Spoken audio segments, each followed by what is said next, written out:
Hello everyone, welcome to Supergrads. This is Nikhil Soni, Faculty of Logical Reasoning. So दोस्तों आज हम बात करने वाले हैं आईपी मैट की। अगर हम बात करें जिप मैट या रोहतक के नजरिए से या ऐसे सर कौन से वो टॉप 10 मस्ट ऐसे टॉपिक्स हैं जिनको करने के बाद हमारा जो स्कोर है, जो हमारी जो नंबर्स है वो क्या हो जाए, बूस्ट अप हो जाए। तो दोस्तों आज हम बात करेंगे ऐसे ही टॉप 10 मोस्ट इंपॉर्टेंट चैप्टर्स या टॉपिक्स के बारे में। सो विदाउट एनी डिले चलिए स्टार्ट करते हैं आज के इस सेशन को।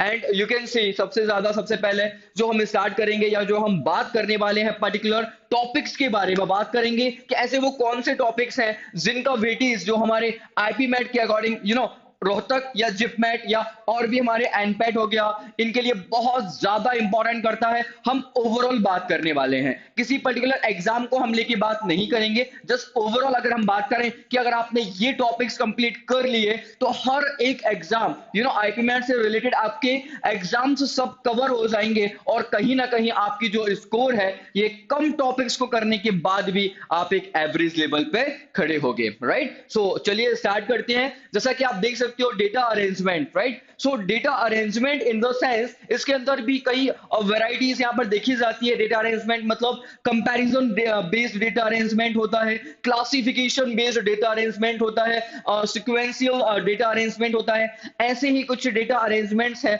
जिनको अगर आपने तैयार कर लिया, अच्छे से प्रिपेयर कर लिया, तो क्योंकि एक पर्टिकुलर सेट से यहां पर 3 to 4 क्वेश्चंस या 4 से 5 क्वेश्चंस आते हैं। मतलब एक पर्टिकुलर सेट आएगा, अगर आपने वो क्रैक कर लिया 2 to 3 मिनट्स में, देन उस पर बेस्ड 3 4 समथिंग क्वेश्चन आते हैं, 3 4 या 5 लाइक दैट, ऐसे आपको देखने को मिलेगा। राइट, तो ऐसे ही दो सेट लगभग, अगर मैं रोहतक की मैं बात करूं ना कभी, तो 2 सेट समथिंग देखने को मिलता है, या जिपमेट में भी कम से कम एक सेट तो यहां पर देखने को जरूर मिलेगा। सो data interpretation one of the most important chapter जो हमें बिल्कुल छोड़ना ही नहीं चाहिए। अगर आप आईपी मैट की प्रिपरेशन कर रहे हो ना, तो मेरे हिसाब से आपको बिल्कुल भी नहीं छोड़ना चाहिए। इसके बाद हम बात करें सिलॉक्स की, राइट, सिलोजिज्म जिसे हम बोला करते हैं, जिसमें कि स्टेटमेंट कंक्लूजन बेस्ड कुछ पैटर्न यहां पर आपको देखने को मिलेगा। स्टेटमेंट रहेंगे, कंक्लूजन रहेंगे, आपको बताना है कि वो ट्रू है या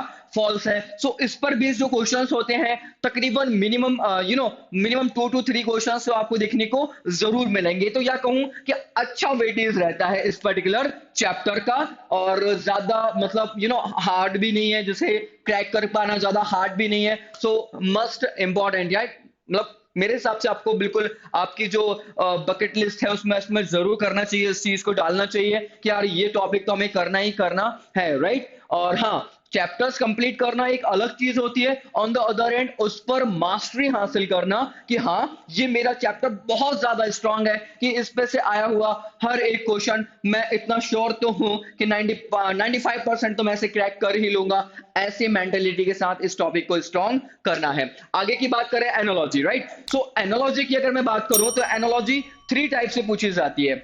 एक होता है हमारा वर्ड बेस्ड एनालॉजी, सेकंड होता है हमारा लेटर बेस्ड मतलब अल्फाबेट, और थर्ड होता है हमारा नंबर बेस्ड एनालॉजी। तो वो तीनों की तीनों यहां पर बहुत ज्यादा इंपॉर्टेंट रोल प्ले करती हैं, क्योंकि अगर हम वर्ड बेस्ड की बात करें तो इंग्लिश से रिलेटेड कभी एंटोनिम्स कभी सिनोनिम्स पूछे जा सकते हैं, या अगर मैं वर्ड बेस्ड में और अगर हम आगे जाएं तो कभी जीके के कुछ क्वेश्चंस रिलेटेड यहां पर पूछे जाते हैं। बाकी हाँ, दो एनालॉजी ऐसी हैं जो अगर आप रीजनिंग के दूसरे टॉपिक्स अगर आप करो, लाइक लेटर से रिलेटेड कोडिंग डिकोडिंग अगर आपने कर लिया तो लेटर बेस्ड वाला जो एनालॉजी है वो ऑलरेडी कंप्लीट हो जाएगा।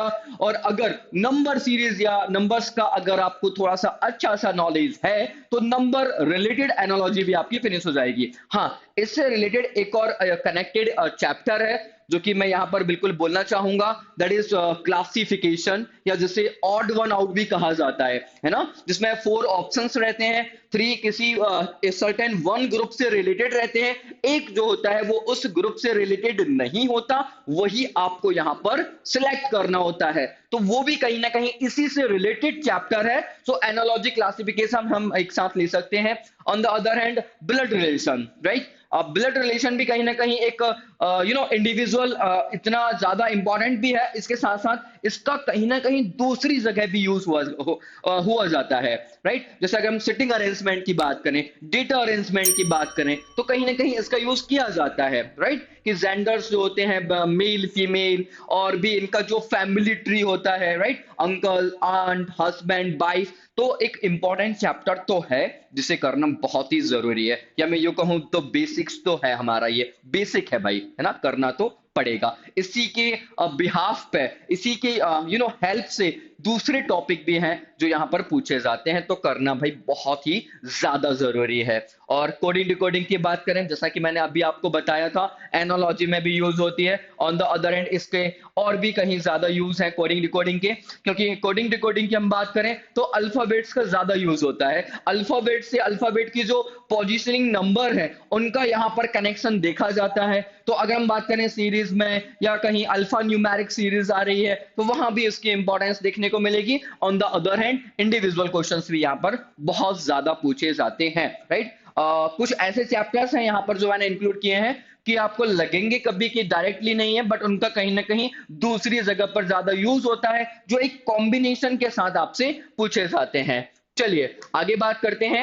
ये तो हमारे 5 चैप्टर्स हुए। इसके बाद और कितने हैं, जैसे कि हम बात करें सिटिंग अरेंजमेंट। सिटिंग अरेंजमेंट में आपको लीनियर सिटिंग अरेंजमेंट हो गया, आपका सर्कुलर सिटिंग अरेंजमेंट, और रेक्टेंगुलर हो गया, स्क्वायर हो गया, या ट्राइंगल टाइप में, या पेंटागन टाइप में, ऐसे कुछ सिटिंग अरेंजमेंट्स रहेंगे जो आपसे पूछे जाते हैं। और जिसमें कि और अगर मैं ज्यादा इंपॉर्टेंट बात करूं ना, तो सर्कुलर सिटिंग अरेंजमेंट बहुत ज्यादा इंपॉर्टेंट होता है। सर्कुलर एंड लीनियर, ये दोनों काफी हद तक ज्यादा इंपॉर्टेंट कहे जाते हैं, जिनका वेटेज है, और जो अगर हम बात करें कि कितना पूछा जाता है, तो मतलब कई बार रिपीट होते हैं ऐसे क्वेश्चंस, राइट। तो सिटिंग अरेंजमेंट अगेन एक इंपॉर्टेंट चैप्टर है। हाँ, सीरीज की बात करते हैं।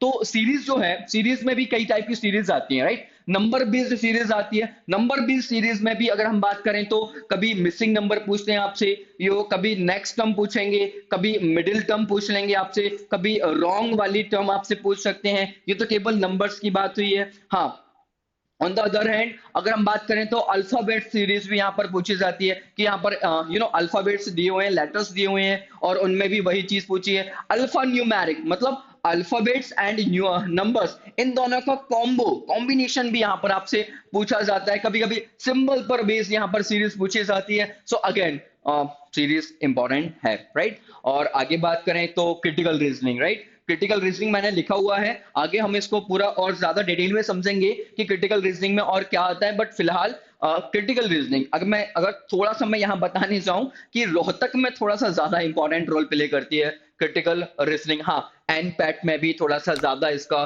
पूछा जाता है। वेन डायग्राम की बात करें, वेन डायग्राम में भी अगर हम देखें तो कुछ वर्ड्स यहाँ पर दिए जाते हैं आपके पास, और अगर सेकंड टाइप की बात करें तो कुछ डायग्राम्स दिए जाते हैं, और वहां पर बेस्ड कुछ क्वेश्चंस आपसे पूछे जाते हैं। एज इट सिंपल है, ज्यादा टफ तो नहीं है, राइट। और डेटा इंटरप्रिटेशन की हम बात करें तो ये जिपमेट में ज्यादा रोल प्ले करता है ना, क्योंकि तकरीबन 2 सेट तो पूछे जाएंगे, और मिनिमम 4 क्वेश्चंस होते हैं। तो 8 क्वेश्चंस अगर मैं बात करूं तो है, यहां से कनेक्टेड है। तो ये ऐसे कुछ चैप्टर्स हैं जो कि मस्ट प्रिपेयर है ना। इनके बिना आपकी प्रिपरेशन, आपकी तैयारी, मैं ये कहूंगा कि अधूरी है, ठीक है।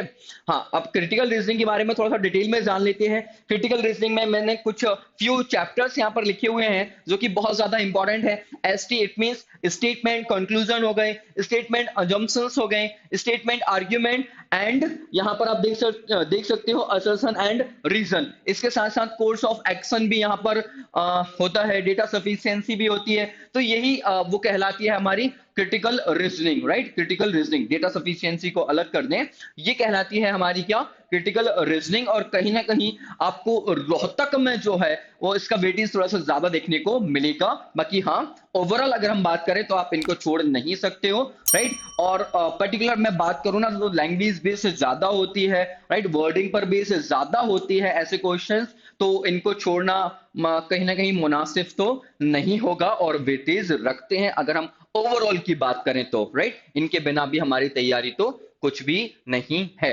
बाकी अगर हम बात करें थोड़ा सा फिगर्स की, अगर हम बात कर लें, राइट, कि डेटा अरेंजमेंट, जैसा कि हमने यहाँ पर देखा, डेटा अरेंजमेंट हो गया या डेटा इंटरप्रिटेशन हो गया, इनका वेटेज अगर मैं बात करूं ना दोनों का मिला के, तो बहुत ही तगड़ा वेटेज बन जाता है, राइट। अगर इनको आपने कर लिया तो कहीं ना कहीं आपकी जो स्कोरिंग है वो बहुत ही ज्यादा बूस्टअप हो जाएगी, right. On the other and अगर हम बात करें क्रिटिकल रीजनिंग स्लॉक्स की बात करें, रिलेटेड ही है, राइट, रिलेटेड ही है अगर हम इन दोनों की पॉइंट की बात करें तो। बाकी हाँ, थर्ड पॉइंट में जो आपको प्रिपेयर करके जाना है वो अल्फाबेट से रिलेटेड जो भी पॉइंट होते हैं, कि अल्फाबेट्स की numbering, forward numbering, backward numbering, opposite वाली जो सीक्वेंस होता है ना, कि हाफ में डिवाइड किया, हाफ को रिवर्स किया, कुछ इस टाइप के लॉजिक्स हैं, बेसिक से लॉजिक है, वो आपको ऑलरेडी प्रिपेयर करके जाना होगा। नंबर से रिलेटेड जो भी आपको गेम प्ले करना है ना, नंबर्स इट मींस व्हाट, जो स्क्वायर्स होते हैं, जो क्यूब्स होते हैं, है ना, और जो इवन नंबर है, ऑड नंबर है, प्राइम नंबर्स हैं,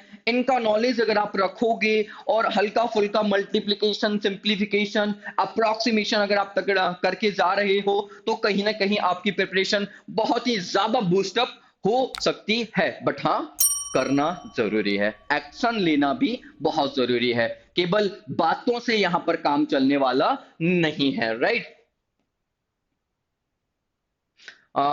वन वन मोर थिंग जो कि मैं यहाँ पर एड ऑन करना चाहूंगा, कि कहीं ना कहीं हम लोग यहाँ पर एक चीज की बात करते हैं, कि आप भी कई दफा आप लोग भी सर्च करते हो कि सबसे ज्यादा इंपॉर्टेंट क्या है, सबसे ज्यादा इंपॉर्टेंट या सबसे most asking question, most asking topics क्या है, वगैरह वगैरह, ऑलरेडी आप बहुत ज्यादा सर्च करते हो। बट मेरा बस आपसे एक ही चीज कहना है, अगर आप एक रियल तैयारी अगर आप कर रहे हो ना, तो आप सबसे ज्यादा इंपॉर्टेंट पर भाग रहे हो, वो अच्छी बात है कि हाँ ये सर्टेन टॉपिक्स हैं, इन्हें हमें प्रिपेयर करके जाना है क्योंकि यहाँ का वेटेज ज्यादा है। ऑन द अदर एंड अगर मैं बात करूं ना, तो मोस्ट इंपॉर्टेंट की जगह अगर आप ऑल को लेके चलो और जो मोस्ट इंपॉर्टेंट है उनको मोस्ट स्ट्रॉन्ग करके चलो, ये आपकी एक रियल प्रिपरेशन कहलाएगी। ऑन द अदर हैंड वो एक शॉर्टकट है, और याद रखना सक्सेस का कोई शॉर्टकट नहीं होता है ना।